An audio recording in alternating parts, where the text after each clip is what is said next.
மனிதா கேள், கர்மா கூறும் 9 விதிகள். விதி 1.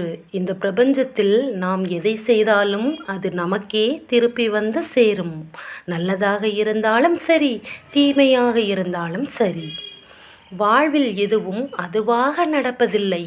நமக்கு தேவையானதை நாம் தான் நடத்தி செல்ல வேண்டும். விதி 3. சிலவற்றை ஏற்றுக்கொண்டால் மட்டுமே மாற்றங்கள் நிகழும்.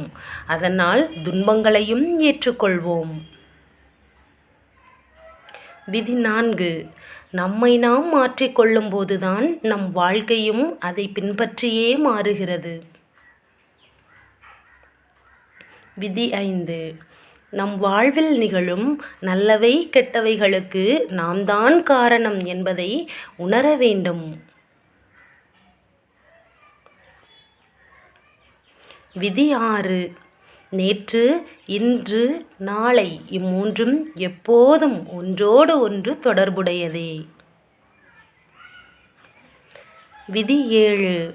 ஒரே சமயத்தில் யாராலும் இருவேறு விஷயங்களை சிந்திக்கவே முடியாது.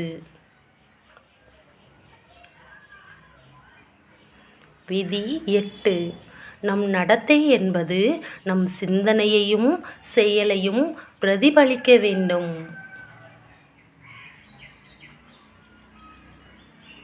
விதி 9. நம்முடைய கடந்த காலத்தையே நாம் நினைத்து அழுது கொண்டிருந்தால் நிகழ்காலம் என்பது நம்மை விட்டு போய்க்கொண்டே இருக்கும். அதனால் கடந்த காலத்தை எப்போதும் நினைக்காதீர்கள். மீண்டு வாருங்கள். நிகழ்காலம், எதிர்காலம் நமக்காக இருக்கிறது. மிக்க நன்றி.